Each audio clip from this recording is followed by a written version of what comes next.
فرمایا ومن ذریتی، اے اللہ مجھے بھی نماز قائم کرنے والا بنائیے، میری اولاد کو بھی، میری ذریت کو. ذریت میں اولاد بھی آتی ہے، اولاد کی اولاد بھی آتی ہے، اولاد کی اولاد کی اولاد بھی آتی ہے. میری ذریت کو بھی نماز قائم کرنے والا بنا دیجئے. سکھا دیا کہ آدمی کو صرف دعا اپنے لیے نہیں کرنی چاہیے، اپنی اولاد کے لیے بھی، اپنے نسلوں کے لیے بھی، کہ اللہ ان کو نماز کا پابند بنا دیجئے، یا اللہ ان کو جماعت کا پابند بنا دیجئے. یہ ہر ماں باپ کا فرض ہے کہ وہ اپنی اولاد کے حق میں یہ دعا کریں، کوشش بھی کریں کہ وہ نماز کے پابند بنے، نماز کے باجماعت کے پابند بنے، اور جو لڑکیاں ہیں وہ نماز کی پابند بنے، لیکن ان کوشش بھی کی جائے اور یہ دعا بھی کی جائے. رب اجعلنی مقیم الصلاۃ ومن ذریتی، میری اولاد کو بھی نماز کا پابند بنا دی. بہت سے لوگ ہیں جو پریشان ہوتے ہیں اپنی اولاد کی طرف سے کہ بھئی یہ نماز نہیں پڑھتے، یا جماعت سے نہیں پڑھتے، نماز کی طرف دھیان نہیں ہے. تو والدین کو یہ دعا مانگنی چاہیے، رب اجعلنی مقیم الصلاۃ ومن ذریتی، اور ربنا ھب لنا من ازواجنا وذریاتنا قرۃ اعین. اے اللہ ہماری بیویوں کو، شوہروں کو اور ہمارے اولاد کو ہمارے لیے آنکھوں کی ٹھنڈک بنائیے. آنکھوں کی ٹھنڈک یہی ہے کہ ان کو اللہ کی اطاعت میں، عبادت میں مشغول دیکھیں. تو والدین کا فرض ہے. حضرت شیخ عبد الوہاب شعرانی رحمۃ اللہ علیہ نے اپنی کتاب میں لکھا ہے کہ والدین کی دعا اپنی اولاد کے حق میں بہت زیادہ قبول ہوتی ہے. تو چھوڑیں نہیں، ہمت نہ ہاریں، مایوس نہ ہوں.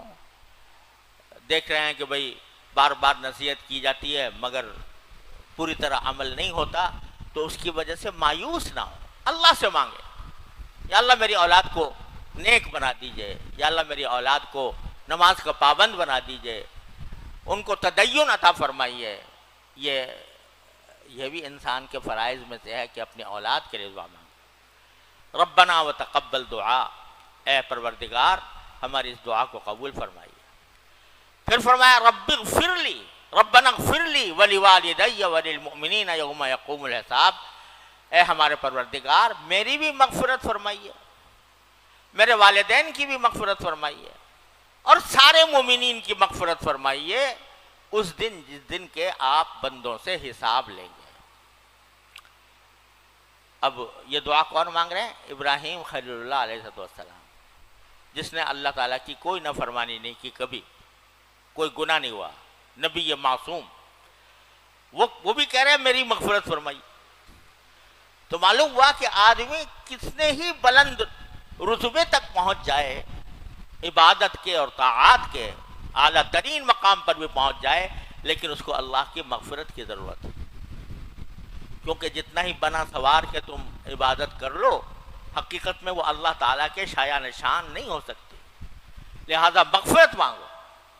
چنانچہ نبی کریم صلی اللہ علیہ وسلم کا معمول یہ تھا کہ ہر نماز کے ختم کے بعد جب سلام پھیرتے السلام علیکم ورحمۃ اللہ، السلام علیکم ورحمۃ اللہ، تو 3 مرتبہ استغفار کرتے تھے. استغفر اللہ، استغفر اللہ، استغفر اللہ. کیوں کرتے تھے؟ کہ یا اللہ میں نے نماز تو پڑھ لی لیکن آپ کے شایع نشان نہیں ہو پائی، لہذا میری مغفرت فرمائیے. تو معلوم ہوا کہ مغفرت اور استغفار، اللہ تعالیٰ سے مغفرت طلب کرنا، یہ ہر بندے کا کام ہے. وہ اپنے آپ کو استغفار سے کبھی بے نیاز نہ سمجھے. کتنا ہی اونچے درجے پر پہنچ جائے، کیسا ولی اللہ بن جائے، کیسا لوگوں کا مقتدی بن جائے، لیکن استغفار سے مستغنی نہیں ہو سکتا. اس کو ہر استغفار کرتے رہنا چاہیے، اللہ تعالیٰ سے مغفرت مانگتے رہنا چاہیے. پھر فرمایا ولی والدیہ، میرے والدین کی بھی مغفرت فرمائی. تو بتلا دیا کہ آدمی کو صرف اپنی ہی نہیں، اپنے والدین کے لیے بھی دعا کرنا بندے کے فرائض میں داخل ہے. قرآن کریم میں دوسری جگہ فرمایا رب ارحمہما کما ربیانی صغیرا. بندے کو چاہیے کہ اپنے والدین کے بارے میں کہے کہ پروردگار ان پر رحم فرمائیے، انہوں نے مجھے بچپن میں کس طرح پالا. تو والدین کے حق میں دعا کرنا بھی بندے کے معمولات میں شامل ہونا چاہیے کہ میرے والدین کی اللہ مغفرت فرما. اور پھر للمومنین، پھر سارے مومنوں کے لیے. یہ بھی انسان کے، ایک مسلمان کا کام ہے کہ وہ صرف اپنی ذات کی طرف نہ دیکھے بلکہ پوری اپنی امت اور اپنی ملت کی طرف دیکھے اور ان کے لیے بھی مغفرت مانگے. ان لوگوں کے لیے بھی مغفرت مانگے جو بظاہر دیکھنے میں معصیتوں کے مرتکب نظر آ رہے ہیں، گناہوں کے مرتکب نظر آ رہے ہیں. ان کے لیے بھی مغفرت مانگے کہ اللہ ان کی بھی مغفرت کر دیجئے. مغفرت کرنے کا معنی یہ ہے کہ ان کو صحیح راستے پر لے آئیے.